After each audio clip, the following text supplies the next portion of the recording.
So product market fit isn't one moment in time. Product market fit is a constant iterative process. When I was there, when the team was there, we had a rule that every year we had to redesign the entire product because we didn't want people to get bored and stagnant, and we didn't want to become complacent as a team. And every lesson we learned, the lesson was always focus. Focus on your mission. Focus on what you're good at. Stop trying to be something you're not. Every company needs to continuously fucking relearn that. Ready to go?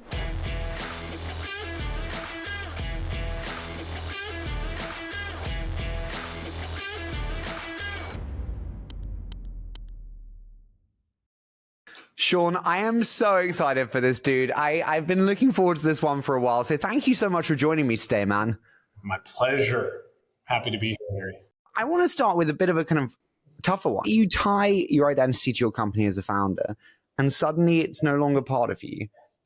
How did you deal with that detachment from identity when no longer CEO of Tinder? It's really hard because in my case, I sacrificed so much. Not only it was my identity, it was sort of all I did for a big portion of my life. So when you walk away and one day that's no longer your identity, it's really existentially rocking to your core. It took me a while to recognize that that is not my identity and that is actually not healthy to make that my identity. And that founders are better when their company is not them, because it's not about you. And it took me a while to sort of step away and see that. And actually reflecting back, our most successful moments when we were a little detached and can see the bigger picture beyond the individuals. And I think it's really important. I mean, a company is a group of people that are on a mission to solve a problem. And you need to take the individuals out of it. That's when companies perform the best. When there is sort of, to some extent, an all for one for all mentality, but we are here to accomplish a mission. We are all aligning against that mission. We understand our individual contribution to that mission, but we also have the humility to understand that none of us are significant enough or matter enough to success. And if we did, then that's actually a problem. We haven't built a great organization that's greater than us. Do you think that's the case for many companies today? No. I look at many companies and I'm like, actually, they are individual led in so many respects. And if you were to take some of those great individuals out, it's tough. To me, leadership, truly great leadership, is when you see when you sort of try to abstract yourself away. If things are dependent on you, then you haven't really achieved something. You haven't really been a great leader and given to the next generation, sort of shared your talents and empowered other people. So I think truly great leadership, the greatest CEOs are the ones that are there, always available, killing, pushing the company forward, but are building organizations that if they step away can run without them. Because that's when you have a healthy organization.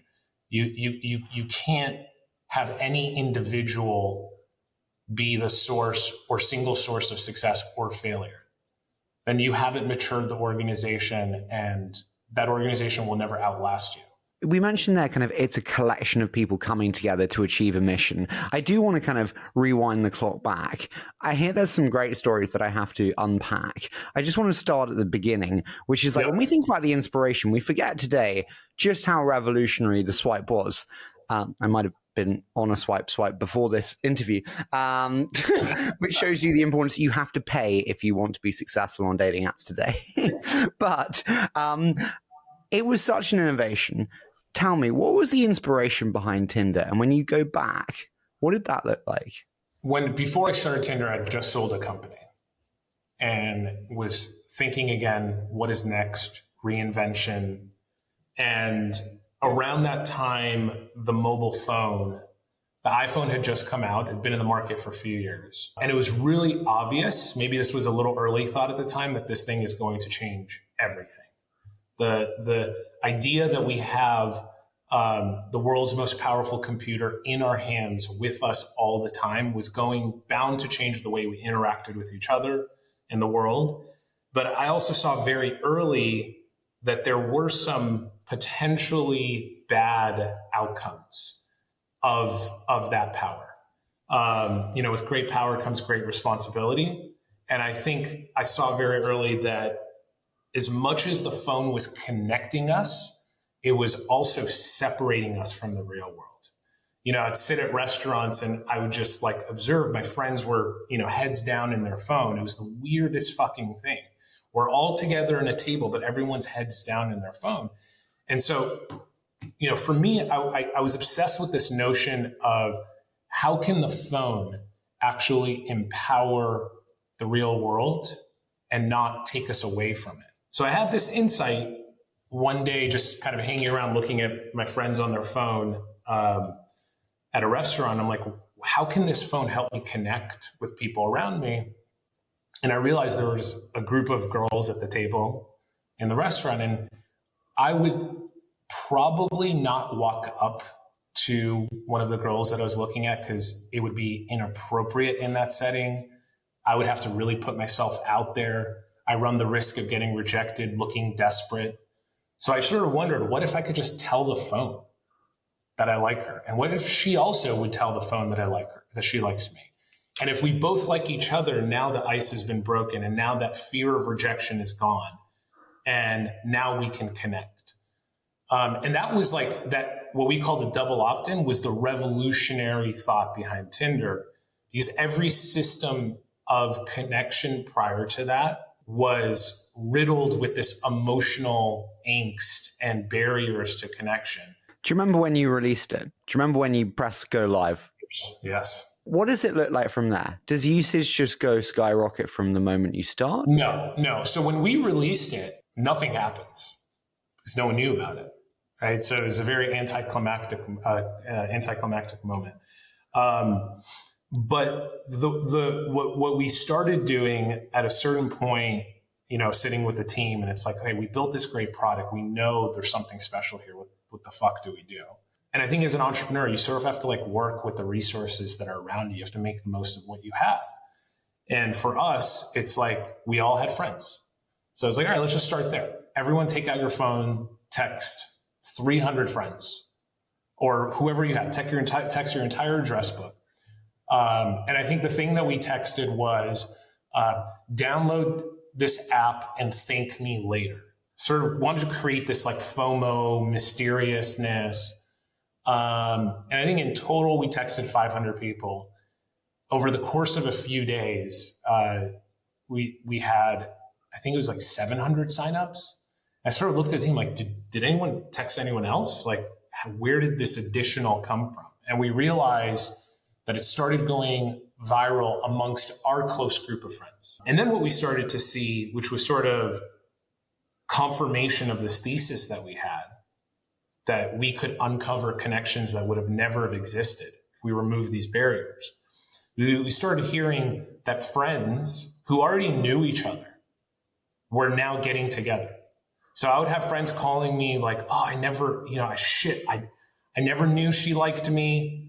We never put two and two together. I'm going on a date with so-and-so. And it's like, whoa, okay, we've been in the same friend circles for years, but neither of you expressed that interest. So, is that like confirmation, like, okay, this thesis that we have, that we're walking about our lives, not maximizing the potential of our relationships, is true. And it was working.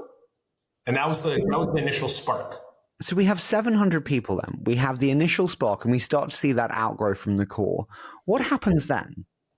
How do we grow and pour fuel on the fire? So first of all, Tinder was a relatively complicated product to market because it is very much location specific and you're building network effects, right? So, the strength of the network, you don't want random people just sort of downloading the app and never opening it again, right? So you need a sort of strong connection amongst the network. So we kept thinking like, what are areas where groups of friends or similar people sort of gather and congregate? And one of those are parties. And an intern of ours was in college at the time. And his friend, who was sort of like, she was one of the most popular people at USC was having a big birthday party with I think it was like 1,000 people were invited to this party. So we told her, we're like, look, we'll pay for the party. We'll throw the party, but in exchange under one condition.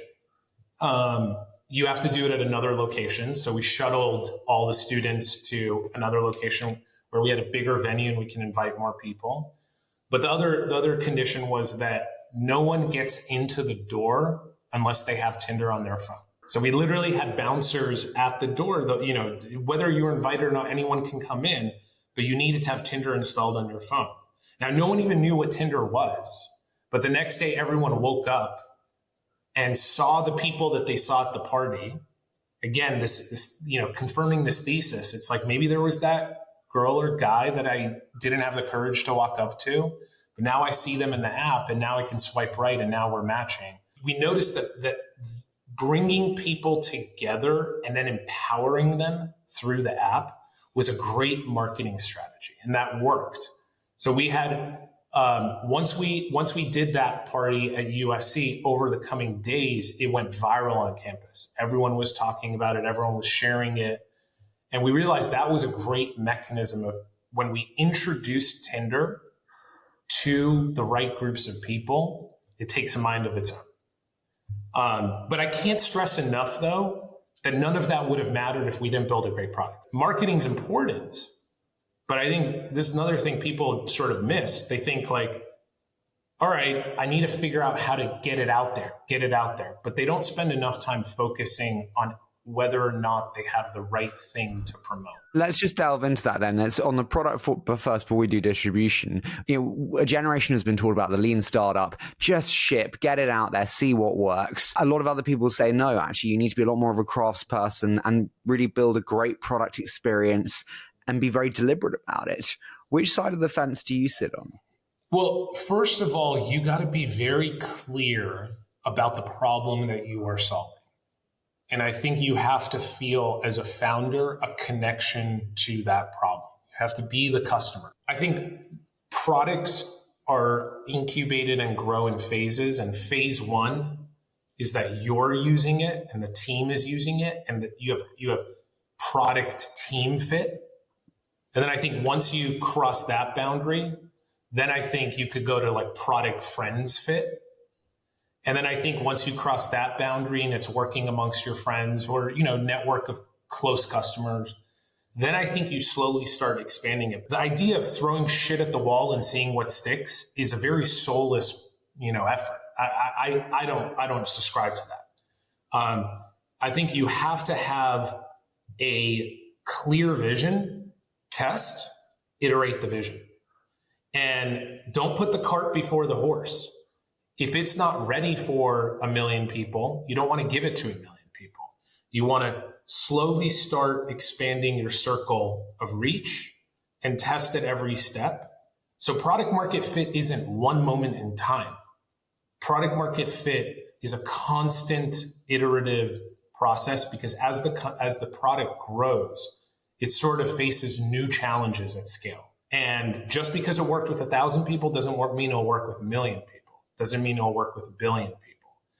And I think the idea of MVP, one thing people really miss in MVP is that if, yes, you want to launch and get feedback, but if you launch a shitty product, what's the point? So I think there is a bar of quality that you still have to hit before that product is ready for people to play with. And if you haven't achieved that, then whatever data you're getting is corrupted data to begin with. So this whole idea of launch, and another thing I'll say, we always believed in this, Tinder, we always believe we have one shot. There isn't a second chance with users. We have one shot to impress them. And so we have to make that one shot count. And we would not take that shot until we're very ready. And I think that's the sort of lean startup, throw shit against the wall, I think lacks a little bit of soul. I completely agree with you. I'm writing it. There's a lot that I want to unpack. The one shot wow, is that for you match? Is that for you surfacing a girl that someone finds pretty? Is that for you surfacing a friend? What was the wow moment that you craved and coveted in those early days? For us, it was 100% about connecting you with someone and you walking away with a meaningful experience. I think product marketing is such an important skill. And I always say to founders, be as narrow as possible, because you want to find your 1,000 true fans. You want to find those people that go, yes, that's me. And I worry that narrow with the problem you're solving, but maybe you do yourself a disservice if you're too narrow in the audience that you're serving, right? Because that problem that you're solving can speak to many audiences. So for us, the problem we were solving was to make a new connection. Everyone felt at that time, I think even more so now, a little isolated. They wanted new connections. They wanted to meet someone for whatever reasons, marriage, friendship, whatever. We were all about make a new connection. We actually had a rule: you were not allowed to say dating at Tinder. You were not allowed to call Tinder a dating app. You were not allowed to say marriage, because we weren't about that. We were about an introduction. We were about connecting you with someone for any reason. And the sort of marketing message that we would always repeat is find out who likes you. Is that FOMO? It's like, who likes me that I don't know about? So that was the hook, right? The reason you would come in is because I'm curious who likes me. The reason you would stay is because you made a new connection that was valuable, that was meaningful, for whatever purpose, for whatever intent you had. How did you define a retained user? You know, at Facebook, they said, like, after 5 friends have been added, we count that as like a retained and activated user. How did you count a retained user? I think the thing that we really focused on is how many conversations we could drive. So, you know, there's swipe, match, talk. And the ultimate value proposition is that you're in a dialogue. So the number of unique conversations we were driving was one of the metrics we would look at a lot. Now, up funnel, it was also, we did look at retention in the sense of what was DAO to MAU, MAU to, you know, WOW to MAU. But over time, those metrics became less important.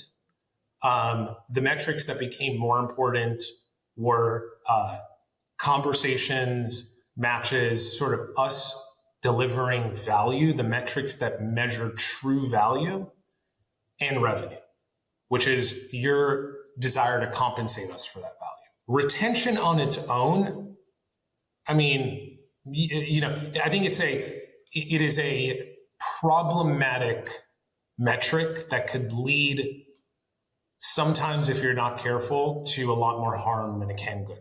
How so? Because I think when you're focused on retention and you believe that retention equals value, you can sometimes delude yourself. Because me spending hours doing something doesn't mean I extracted true value out of it. I could spend hours getting high. Doesn't mean that's valuable in my life. You know, so drugs have a great retention. And they're really good at retaining people. But are they actually driving meaningful value? I would argue no. Facebook and social media is really good at retaining users and almost against your free will and hacking your desires and keeping you there. And they do that because they make money through advertising. And the more time they have with you, the more ads they can put in front of you. But is that truly enriching my life? Is that truly creating value?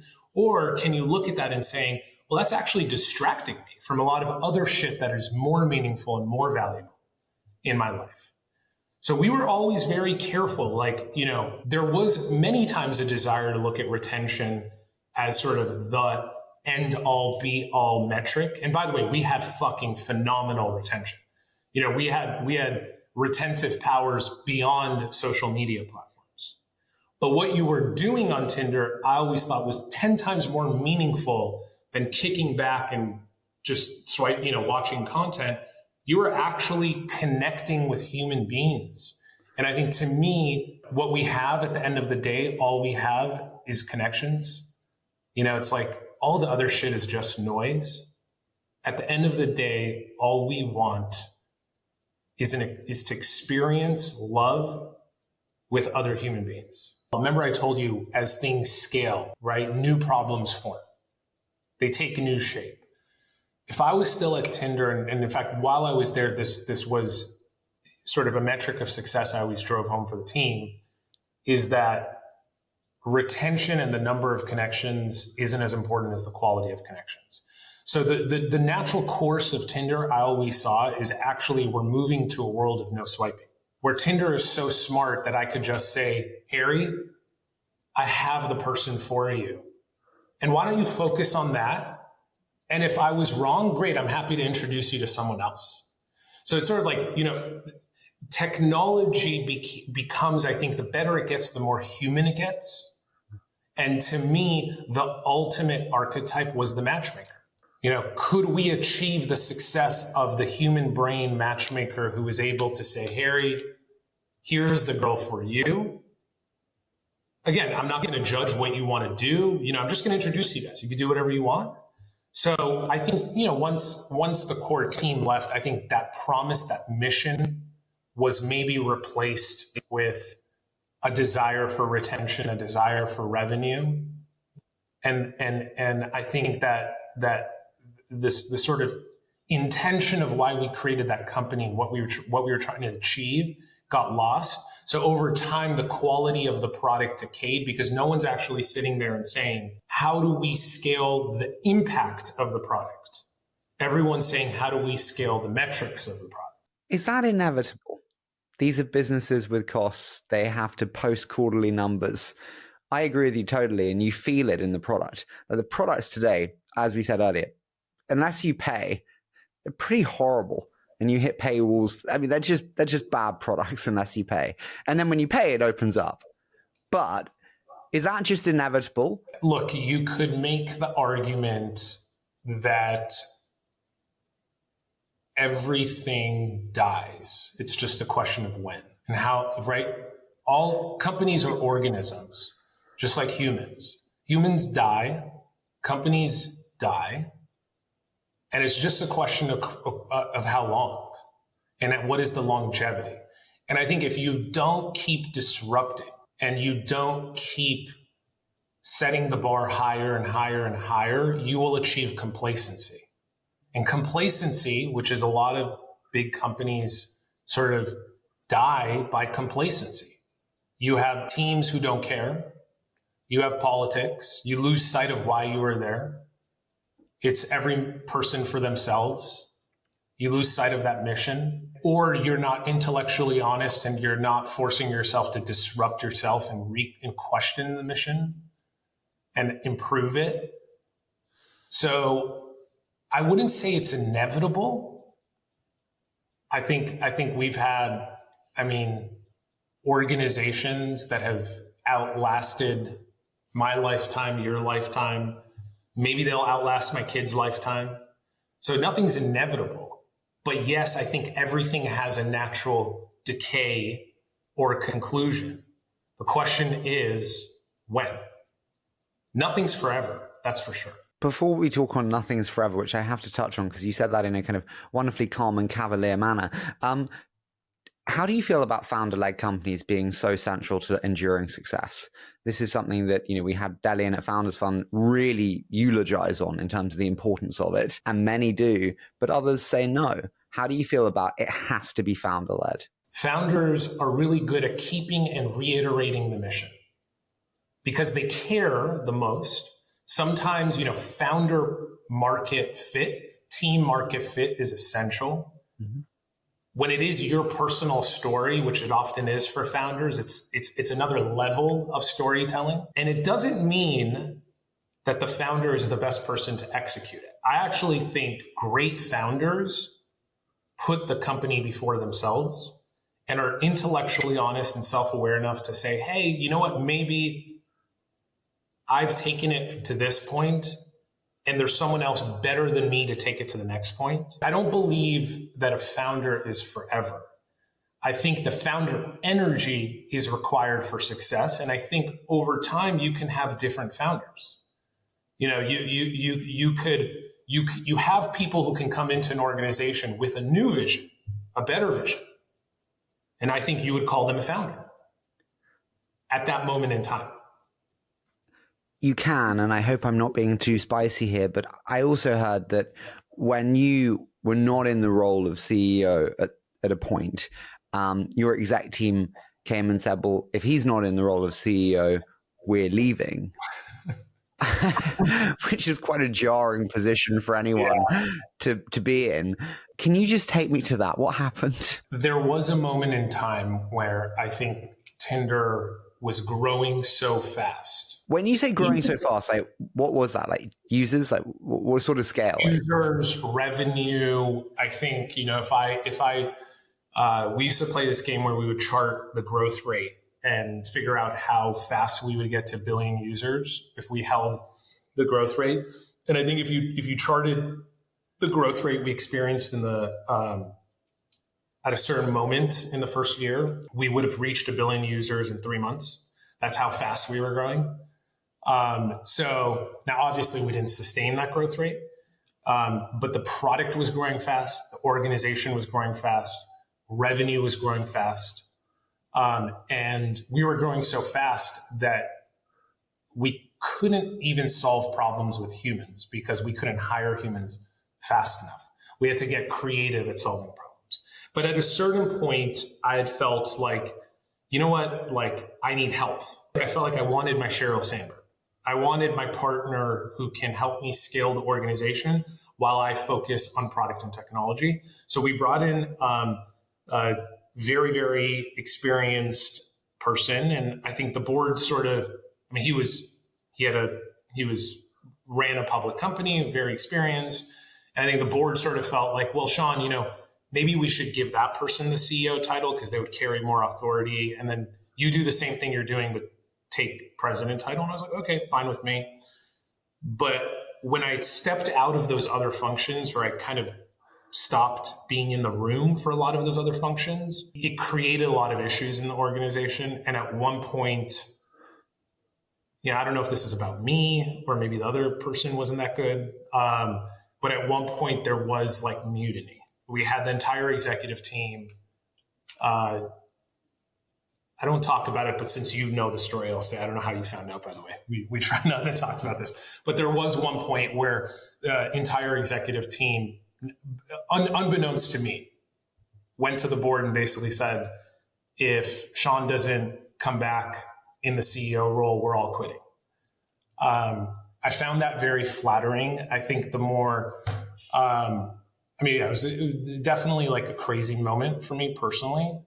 I think the translation, what I took away was that the team was saying that product and engineering isn't everything. The other parts of the organization equally matter. In fact, every part of the organization equally matters. And maybe it was a mistake on my part to say, I'm going to maybe play favorites and give a little more love to this part of the organization. And as a leader, outsource another part of the organization. And I think the truth is that the learning that I had is everything matters equally. Unfortunately, the team didn't come tell me that. They sort of just threw up their hand and said, come back or we quit. I have to ask, I was thinking this ever since you said it, but I so agree with you when you said about product market fit comes in kind of chapters. When you look back on the different chapters, which was the hardest one? Was it international expansion, new city? If so, what city, what country? Was it new product? If so, what product? What segment was the hardest in unlocking the next? International expansion was one of the hardest things to wrap our head around because, first of all, building a global organization is not easy. Building a global team and making people in another country feel like they are part of the team, even though the executive team isn't there, sitting with them. That's not an easy thing. But it was particularly difficult around the Tinder product because in the beginning, in the early days, we thought localization meant that the language of the app had to adapt to the language of the user. But localization is much more than that because particularly around social human connection and relationships, there are cultural differences in everywhere in the world, which means the product had to adapt to meet those cultural differences, which means Tinder was slightly different as a product in every country, which means we had many product organizations servicing the same core product. What was the strangest product alteration that you had to make? I think the strangest thing was that I'll give you two stories. So in Korea, group dating is actually I don't know if it is now, but back then when we were looking at it, that's like the socially accepted norm. Like it's actually very rare that I would go out one-on-one. It's usually friends or double dates. Like we're going out as a group. So group dating was a huge thing, so we had to really think about that experience, like reorient Tinder as a group dating, not as a individual dating. So that was, but then what was interesting is as we reoriented that, it got us thinking well, could that be a thing everywhere else? Maybe that's actually a more effective means of connecting. So could we bring group dating? Could we make that a thing? Could we make that easy? I mean, naturally, a lot of times we go out with our friends, but we don't really double date until it's later into the relationship. So that was one thing that was interesting to tackle. Another thing was that in India, it was not really there was a system of dating and marriage that was very much curated by your parents. Your parents decide. And I think that was a moment in time where we were like, hey, we could adapt the product to that, but actually no, we're not going to, because we believed in empowerment and we believed that you should be in control of your own fate when it comes to love.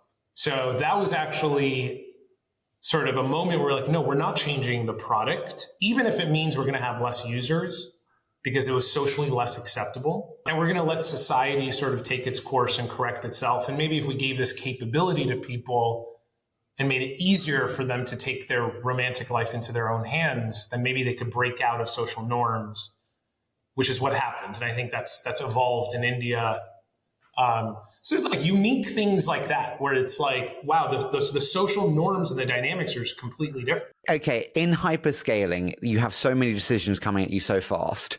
What did you do that you wish you hadn't done? I would say the Tinder team was maniacally good about focus and prioritizing and saying no and keeping the product simple. And in fact, we believed in simplicity. I think if you look at the Tinder product, it's very simple. I would always reiterate the Albert Einstein quote, which is like, I don't know the exact words, but if something isn't simple enough, it's because you don't understand it enough. And I think the more you get to the essence of something, the simpler it actually becomes. And it's like fools make things more complex.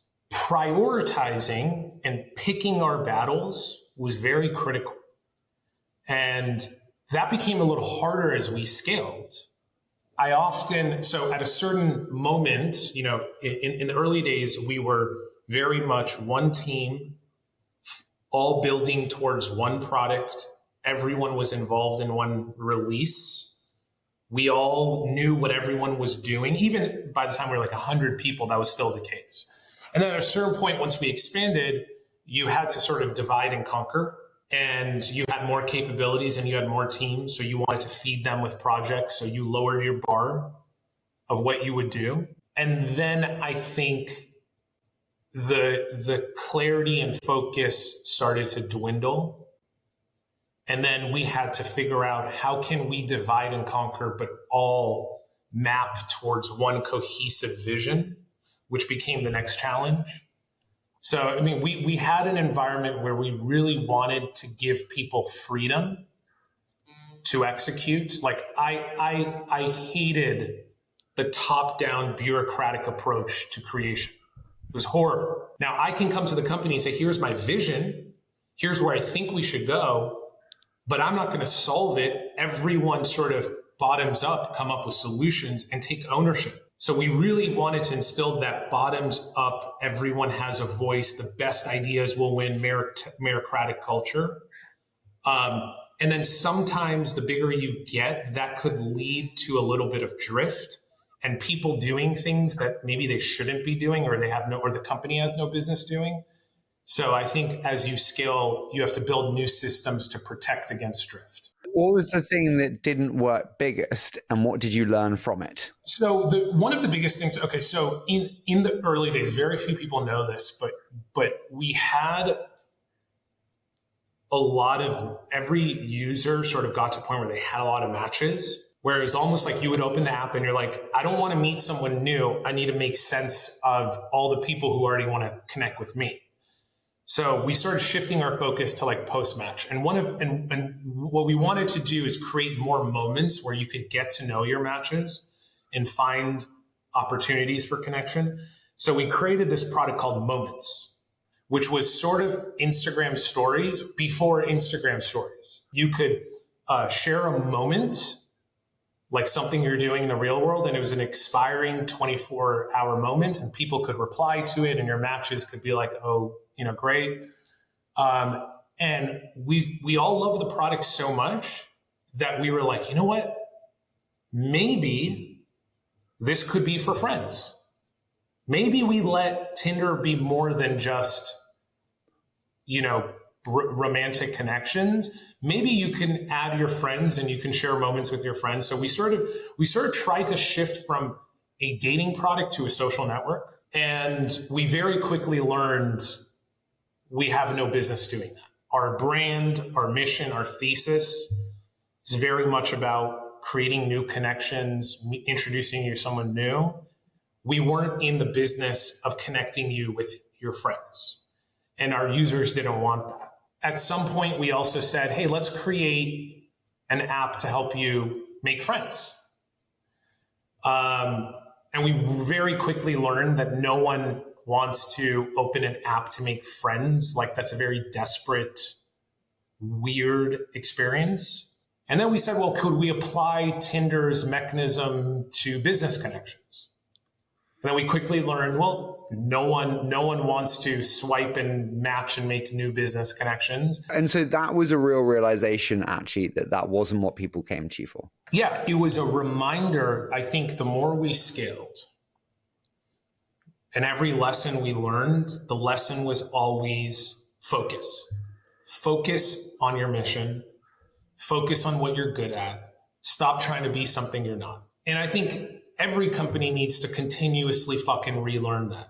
It's like, even when Steve Jobs left Apple and he came back, what did he do? He killed a bunch of products because he said, we have no business doing these other products. This isn't in the DNA and the soul of the company. So I think when you get bigger and you have more money and you have more resources, you fall in this trap of, oh, we could do more things. But you have to stop and ask yourself, just because we can, should we? Like, do we have any business doing those things? Does that map to our core competencies? Is that why the thousands of employees we have actually joined this company? And if you're going to change that vision, there better be a very good reason. And it's got to be bottoms up. It's got to start with, because your users are asking for that. None of our users ask for a friend-making app or a business-making app. How effective was paid in the early days? I'm just thinking about what you said there on constraints. If you don't have the constraints, you could have spent a lot of money on paid. It was highly effective. Our perspective on paid features was, the only reason we would charge you is if charging you for that feature made the ecosystem better. Meaning, if we gave that capability to free to everyone, it would actually dilute the quality of the ecosystem. The first feature we launched that really started making a lot of money was the super like.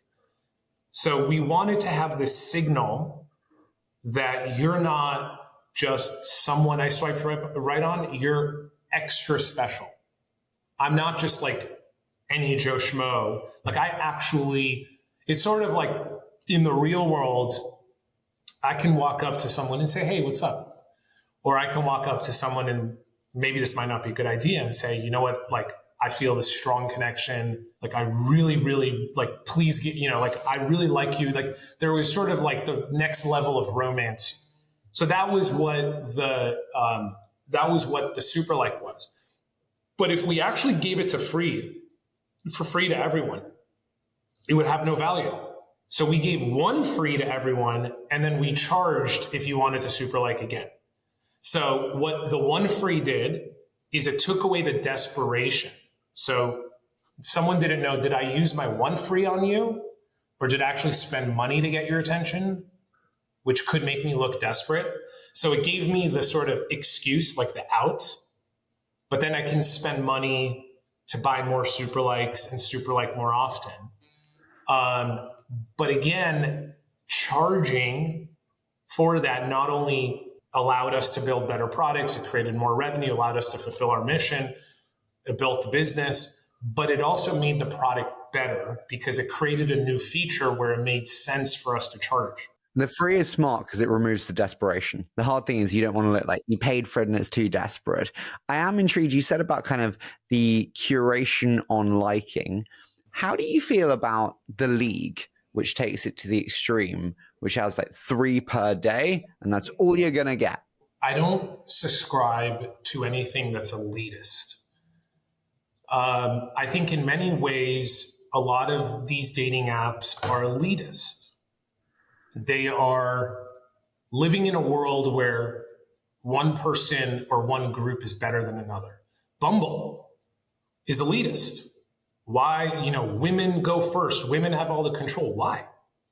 Who are, like that is I'm not even sure that's good for women. It puts the onus on them to be creative. Why should they be? It's unfair on them. Yeah, it was always a weird concept. I'm like, what? It was a good marketing gimmick, but I don't think it actually ever made sense. And then, the league's perspective is, you have to be, some educated, highly educated, or Raya's perspective is you have to be cool and rich. Like, fuck that. It's like Tinder was always, you're yourself, you're human. We're going to find and match you with people who love you for you. And everyone deserves love, and everyone deserves a match, and everyone is beautiful, and everyone is amazing. We wanted to solve core human issues. We didn't want to give a leg up to one group or another group. Are you proud of the Tinder product today? I haven't been there in a long time. So like, would I look at the product and say I'm proud of the existing iteration of the product? I think I would look at the product now and say, fuck, like all the missed opportunity. Because I think when the core team, when I left and then others left, there was a lot of unfinished business. Like we had a roadmap that I would say was like 10 years long. We knew once we achieve this, it's going to open the opportunity to this. It's going to open the opportunity to this. So I think I would look at the product right now and I would say, it looks the same as when I left. That makes me sad because when I was there, when the team was there, actually we had a rule that every year we had to redesign the entire product. That was a rule. We would redesign the entire experience every year because we didn't want people to get bored and stagnant, and we didn't want to become complacent as a team. So we would have to have one major redesign every year, which then forced us to reimagine all the features. And I think it was a brilliant exercise because it kept taking it to the next level. I think you see that in companies like Apple. There's this commitment to always improving and perfecting, and the product is never done. The product is always at 1% good, and there's always so much more to do. So that was kind of the energy we had when it was, I don't know, I think it's still there. A lot of that still exists today, but I think that the energy, the passion, the maybe isn't as strong as it was in the early days, but that's also, again, natural course of businesses. As you scale, you lose some of that. Do you agree with Whitney's take that we're going to have essentially AIs talk to each other, coalesce, see if you like me and I like you, AI, and then we both like tennis, and yay, and then we form a match? Is that how we'll have like a virtual dating self? I think that is a very sad idea. I'm so glad you do. I do too. I think the journey is part of the reward. Me actually talking to someone, getting to know them, helps me learn about myself, helps me learn about them. It's not about a transaction. Romance is a journey. It's not just an ends to a means. So I think abstracting away the journey is the stupidest idea I've ever heard. And you learn a lot of that journey. And look, it's like addiction is when something is too easy, when you get a free dopamine hit without doing a lot of work, and you actually feel worse about yourself. When you have to work for something, the reward is even greater. I didn't have money when I grew up, and I read on the tin that when you got money, you would be happy. I got a little bit of money, not quite nearly as much as you did from Tinder, but I wasn't very happy. And it was a very awkward time of like, shit, if the thing I've always been chasing isn't actually the thing that I was promised it was, what do I do now? How do you reflect on your relationship to money? Number one, you said it, money does not buy you happiness. I think up to a certain point, right? You want freedom. Money brings you freedom. Freedom does enable happiness. But after a certain point, it doesn't make you happier. If you're not careful, it could actually complicate your life a lot more. You can accumulate more shit. It could change your relationships. What stage does it complicate? Because at some stage you have to have a family office, and then you have to have people to manage your family office, and then taxes become a complete nightmare. And all of this becomes chains. And it took me a while to see this, but I live a life that is much less than I can afford to live because I don't want chains, I don't want stuff, and I don't value those things. I don't care about a yacht. I don't care about, like, my friends are my childhood friends. Building, creating products, solving problems is what makes me happy. And I think there's a lot of other things. When you have a lot of freedom, you can kind of get crushed by the paradox of choice and possibilities. So I think when I achieved that freedom, it was also very hard because what do you do when, at least financially and to some extent as an entrepreneur, you can kind of do anything. So it's sort of a harder problem, harder to find meaning when you're living in a world of infinite possibilities. And I actually think that's why globally there is a little bit of a crisis of meaning, because we're at a moment in history where, regardless of your wealth, by any means, we are all way wealthier and have access to way more resources than previous generations, which also has expanded the options and possibilities and who we can become. And I think... Do you think that's actually the case? I'm sorry, I don't mean to be provocative, but when we look at the price of food today, when we look at the increasing homelessness, when we look at the increasing levels of drug addiction, does not feel like the standard of living is getting much better. Yeah, we can get... No, I didn't say the standard of living is getting better. I said our access to resources are getting better. And the more abundance we have, if we're not careful, can actually impact our quality of life, because more choice isn't necessarily better. It's like when you show up to the restaurant and you have a book this big of items. It's not easier to make your choice of what you want to order than if it's just one page of something that's highly curated. So I think, in a world where anyone, more than ever, any time in history, you can get on YouTube and learn anything. You can become anything. We're more free than any generation. We have more possibility than any generation. I think it also becomes harder to identify who you are, what you want, and meaning in your life. And I think at a different scale, success sort of created that same challenge. My whole life was building companies, trying to make money, getting to the point that I wanted to be. And then when I got there, I was kind of like, okay, now what? Who am I? What do I do with my time? And I could do anything with my time. So what is meaningful? And that requires you to look inward and really explore. Or you could look outward and replace it with a bunch of noise and shit that actually distracts you from answering that question of meaning. So in a sense, that's why I say, kind of getting what you want sometimes can create the next challenge. Life is a journey of challenges. You're never going to get to the end of the road. Yeah, I think I'll just buy the Bugatti. Yeah, that's much better. You'll buy the Bugatti, you'll enjoy it for 2 weeks, and then you'll get over it.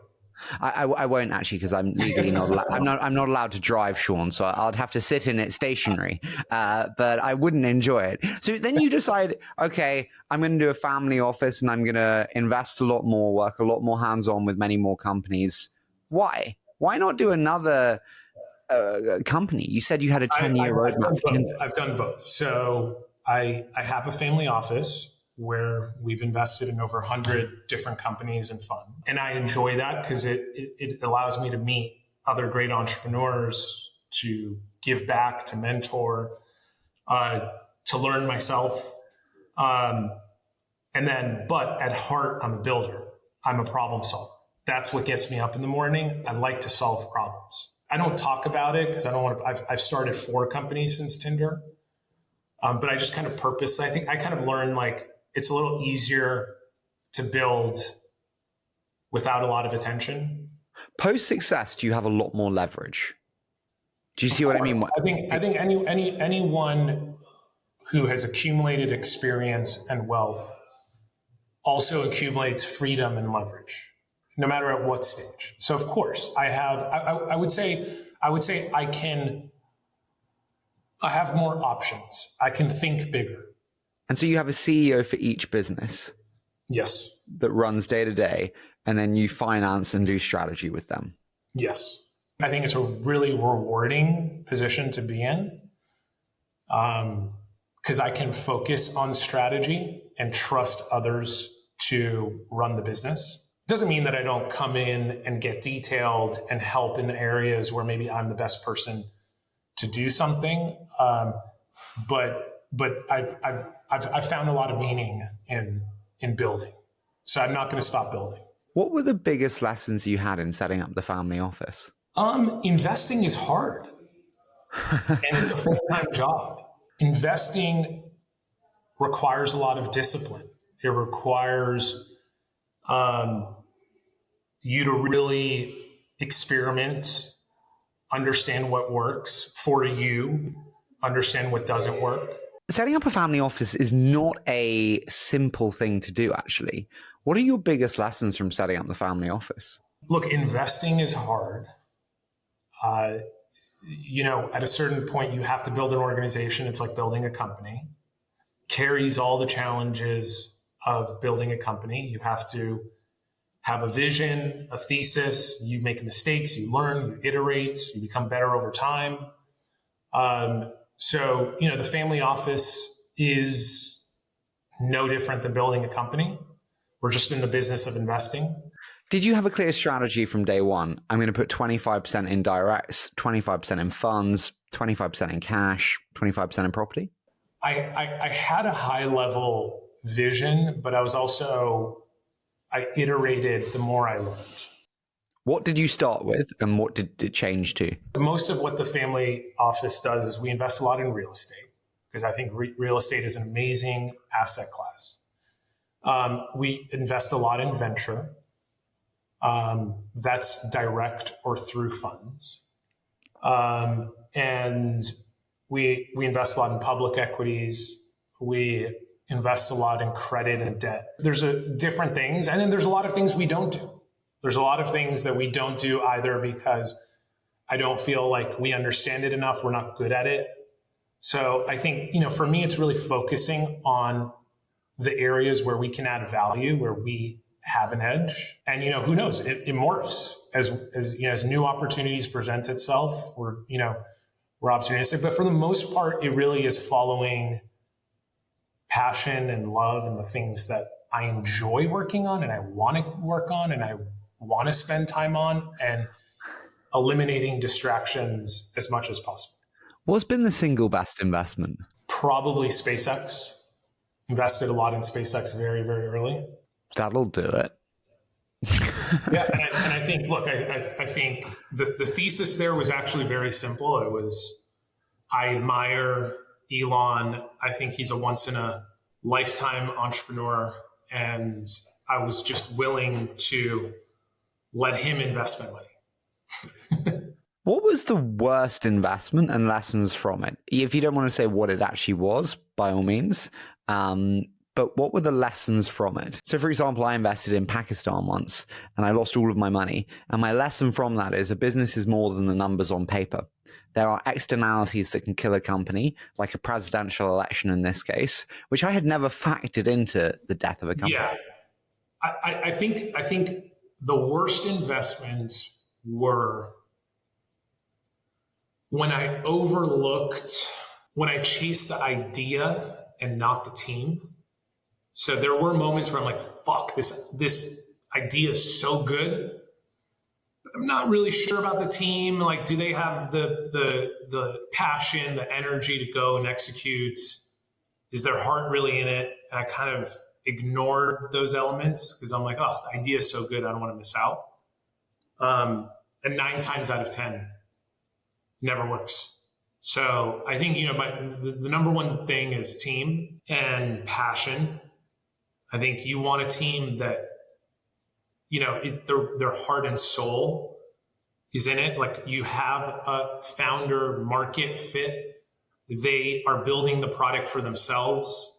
They are the customer. They understand it. It's coming out of some personal problem or experience. So they won't give up when times get tough. They'll power through. They'll iterate. They'll morph. Teams that are humble, self-aware, are able to recognize when they made a mistake and adapt versus constantly make excuses. Oh, it wasn't my fault. The market was this. This didn't work out. Let's blame the market. Let's blame the circumstances rather than let's look at it. Will you invest in someone you don't like? Not anymore. Why not anymore? Because it just never works out. And because I think I have the luxury, the gift of being able to work with people that I really enjoy working with. And again, that's what life is about. It's about relationships. The money doesn't matter if you don't have great friendships, relationships, partnerships, and love in what you're doing. It's like love is the energy that I think produces the best outcomes and the greatest results. Good segue. Thank you for that. That's very nice. You tee me up perfectly because I think you literally must have facilitated more love in the world than anyone else in human history. Could be a fair enough statement. Maybe 50 billion matches, according to your Twitter bio. My question to you is, you have an incredible relationship with your other half. What are the most non-obvious secrets, pieces of advice on how to have a thriving relationship? Non-obvious. It is very, very hard. Relationships, I think, force you to, when they're good, to become better as a person.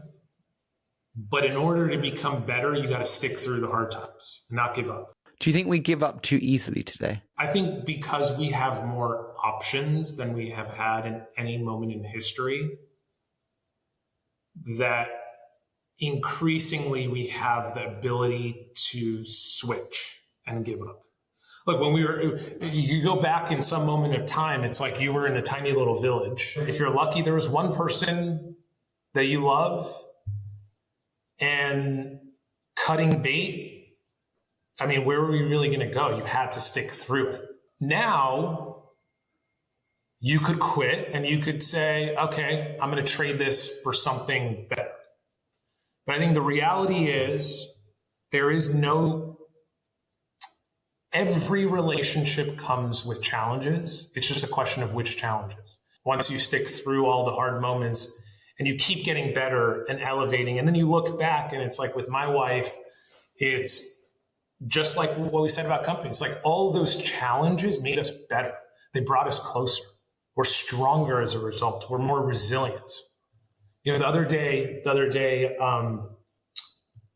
I got into a little thing with my wife, and she had this moment. She's like, "Oh, like, is this going to always be a problem? I don't, you know, I'd like, are we going to get through this and everything?" And I kind of looked at her, I'm like, you know, babe, we've been through way worse. We've overcome all these challenges. So the answer is yes. I mean, if this is like, you know, we've overcome every other challenge, every other moment where it's been like, oh, this is so hard.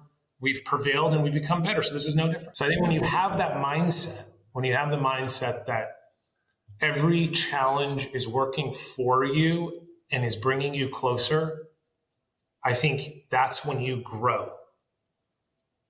You can't grow without challenges. I mean, that's kind of the thing of life. I mean, if it was all rainbows and butterflies, what's the point? Sex, honesty, trust, and laughter. The 4 pillars: sex, honesty, trust, and laughter. I think it's a good formula. Yeah. Where would you put 1 through 4? To me, it's like one thing leads to another. When you have honesty, you have trust. When you have trust, you have laughter. When you have laughter, you have sex. Listen, dude, there's one thing I want to discuss before we do a quick fire. And it's, you said kind of cavalierly almost that things end. And it almost seemed quite natural. A question that I have for you is, how do you think about your own spirituality? How do you think about dying? Just talk to me about that. I think it's quite an important one. I'm going to get really spiritual with you. I don't believe our soul dies. I think our soul carries on, and our soul, through many lifetimes, including what we leave behind and the memories, we're sort of always contributing and always growing and always facing new challenges and elevating at maybe a soul level. But our body dies. Our presence on this earth dies. But I think our soul doesn't. Are you scared of that? No. You can't have light without darkness.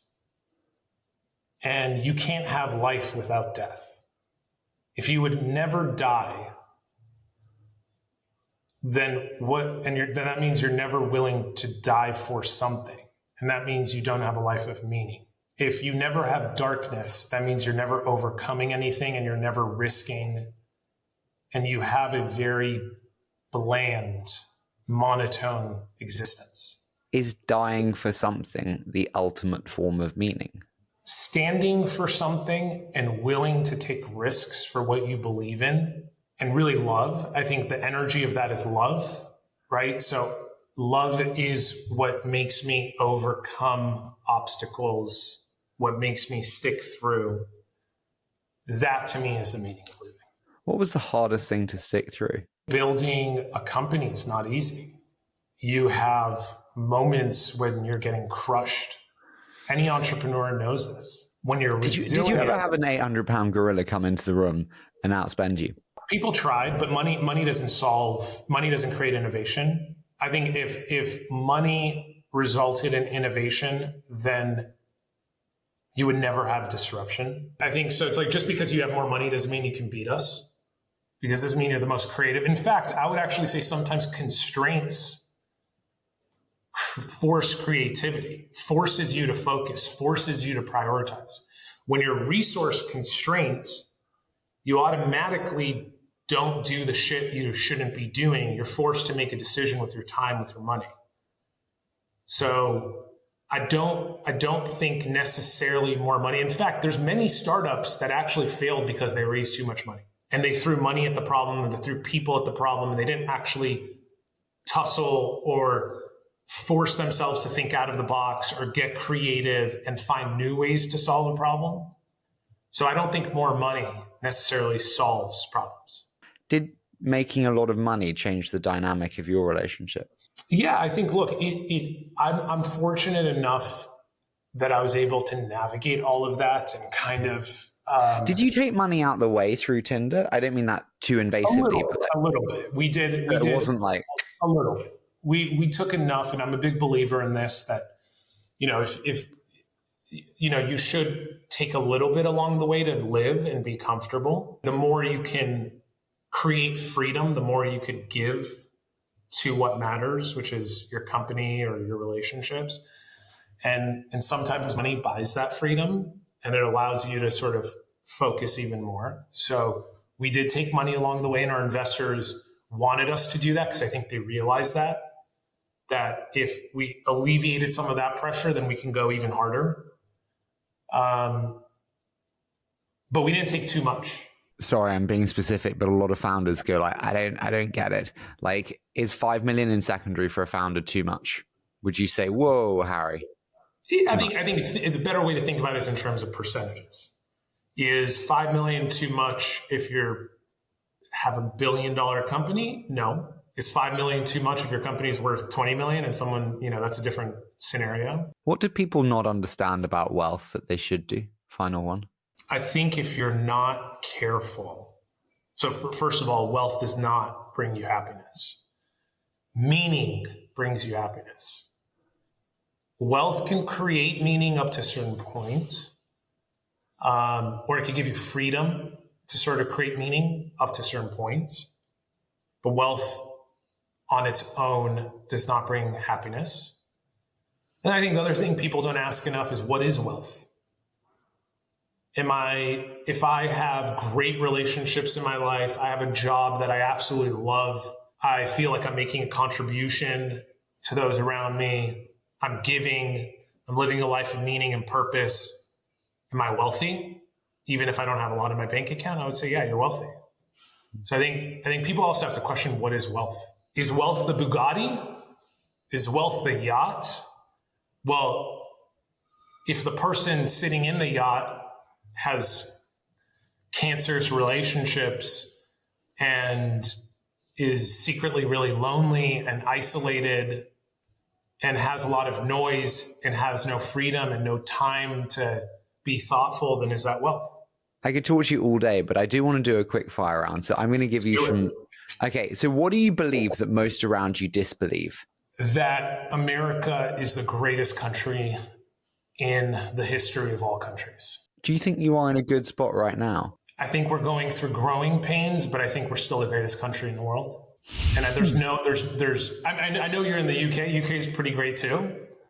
But no, we are an ailing economy that is slowly moving into complete irrelevance. But I find it funny because you wonderful Americans still love to spend your wonderful US dollars on our soil and go, Hermes on Bond Street. UK is one of my favorite places in the world. There we go. We welcome you. We should just embrace hospitality as the only thing that we have and recognize. I'm being serious. Like, you know what? Fuck it. Just take everyone's dollars and get them all to come here. But you feel America is in good shape. Do you think DEI is bullshit and the woke mind virus is this cancerous thing pervading society? Look, I think diversity is important. Diversity of perspective, diversity of thought. Creating an environment that is meritocratic is equally as important. Do you not agree that we have let diversity invade meritocracy? I think we've had identity politics invade meritocracy. I think we want to live in a society where I am judged not based on my identity, my age, who I am, but I'm judged based on my contribution and the merits of my work.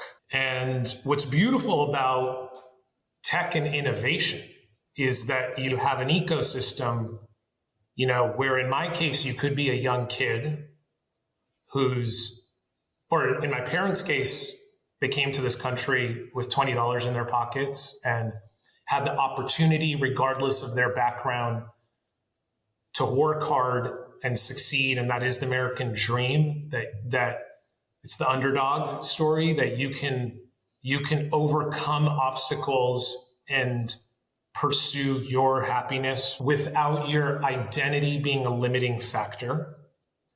I don't think we're a perfect meritocracy. I think we need to improve our meritocracy, and we need to have, more equal opportunity.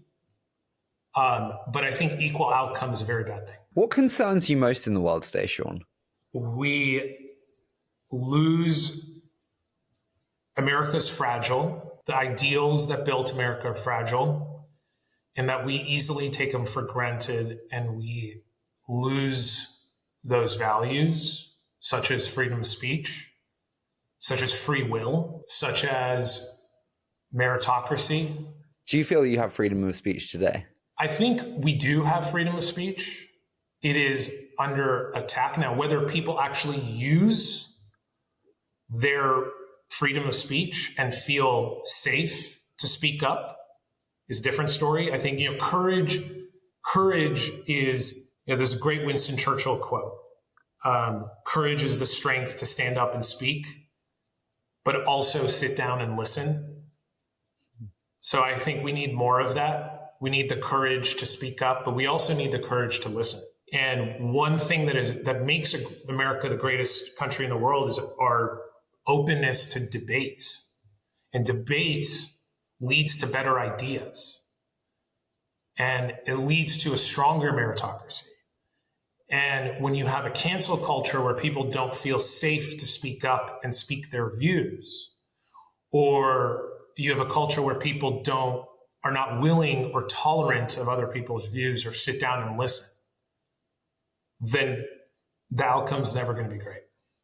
We've seen that story before. I think something that scares me, that, we talk a lot about freedom of speech, but we don't talk a lot about free will.